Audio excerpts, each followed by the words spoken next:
Assalamualaikum warahmatullahi wabarakatuh. Kembali lagi dengan saya Barki Sakti Ramadan dengan NIM A1C4 19081 dari Prodi Pendidikan Biologi Universitas Jambi. Kali ini saya akan melakukan praktikum perkembangan hewan dengan judul tipe-tipe telur.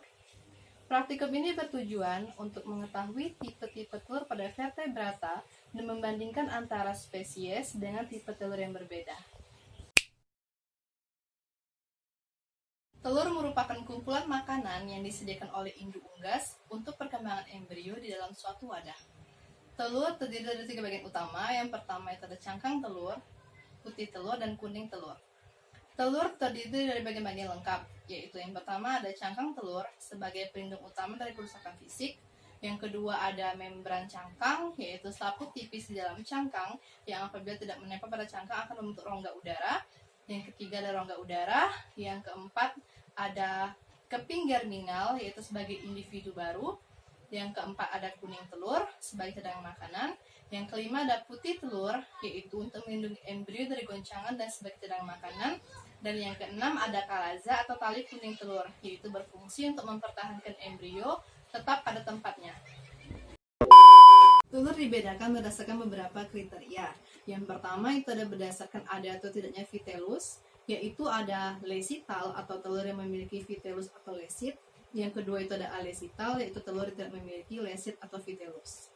Yang kedua berdasarkan jumlah yolk. Yang pertama itu ada iso, homo, atau oligolesital, yaitu telur yang memiliki yolk yang relatif sedikit seperti pada mamalia. Yang kedua itu ada mesolesital, yolknya sedang. Yang ketiga itu ada megalesital, telur yang memiliki yolk yang sangat banyak seperti pada Pisces, reptil, dan aves. Ketiga, berdasarkan penyebaran yolk di sitoplasma. Yang pertama itu ada isolesital, telur yang memiliki yolk relatif sedikit dan menyebar merata di sitoplasma. Yang kedua itu ada mesolesital, telur yang memiliki yolk yang sedang dan berfungsi sebagai lapisan di kutub vegetal. Yang ketiga itu ada telolesital, yolk yang sangat banyak namun inti tidak menempel pada membran sel. Dan yang keempat itu ada sentrolesital, telur yang memiliki yolk terkonsentrasi di tengah.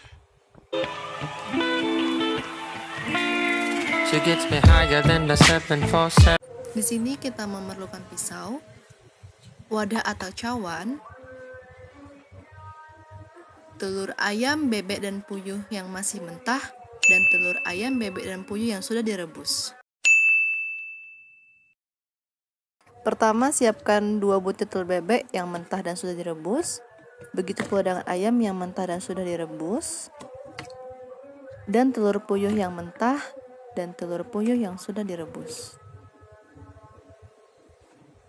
Kemudian pecahkan telur bebek mentah dengan hati-hati agar kuningnya tidak rusak dan masukkan ke dalam cawan atau wadah.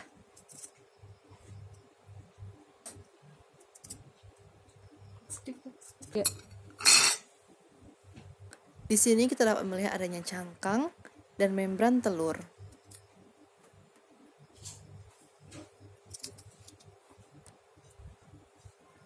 Lalu kita masukkan ke dalam wadah. Ini dia cangkang telur bebek. Dan di sini kita dapat mengamati kuning telur dan putih telur bebek. Kuning telur bebek lebih besar dari telur ayam. Kemudian kita pecahkan telur ayam mentah. Di sini kita mendapati bagian cangkang telur, membran telur. Lalu tuang ke dalam wadah dan kita dapat mengamati adanya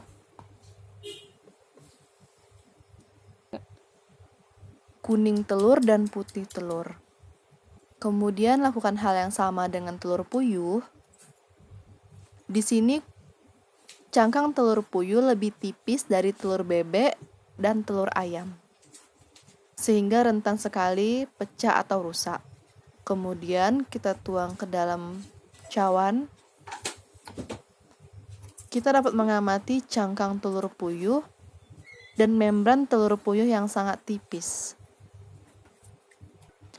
Kemudian kita menemukan kuning telur dan putih telur. Lalu kita pecahkan telur yang sudah masak, yang sudah direbus. Di sini kita mengamati adanya cangkang telur dan membran telur. Di sini terdapat rongga udara pada telur bebek dan membran telur yang sangat jelas terlihat. Lalu kita belah menjadi dua.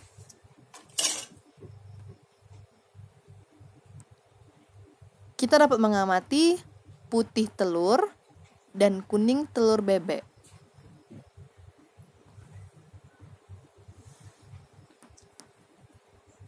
Yang kedua, kita buka telur ayam.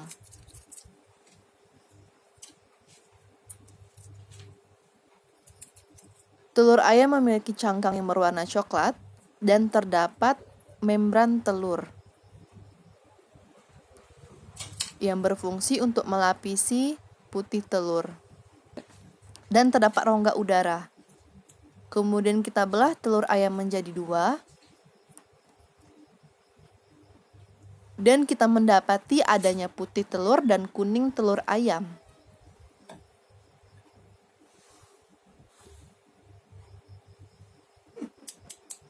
Lakukan hal yang sama dengan telur puyuh.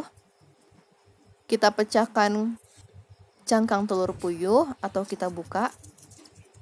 Kita dapat mengamati adanya cangkang telur yang tipis dan membran telur yang sangat tipis yang rentan sekali rusak.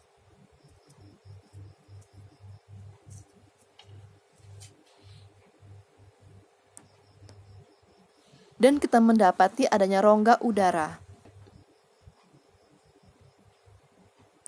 Lalu kita belah dua telur puyuh.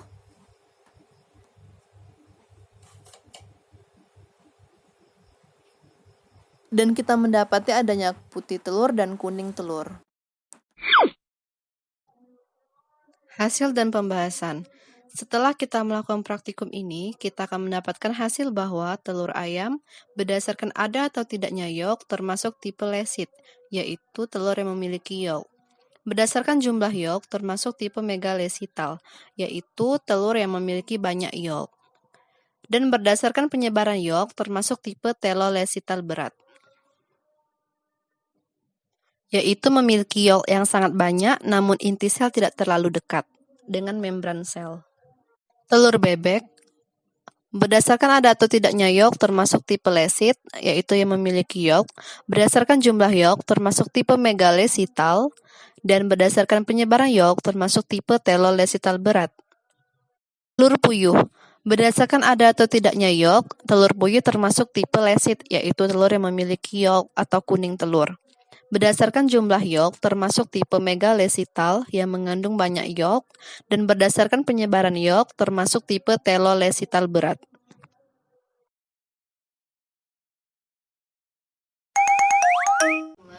Karena ayam, bebek, dan puyuh termasuk tipe Aves, maka ketiga telur tersebut memiliki tipe yang sama, yaitu berdasarkan ada atau tidaknya lesit termasuk tipe lesit, dan berdasarkan jumlah yolk yaitu termasuk tipe megalesital atau memiliki yolk banyak, dan berdasarkan penyebaran yolk di sitoplasma termasuk telolesital berat.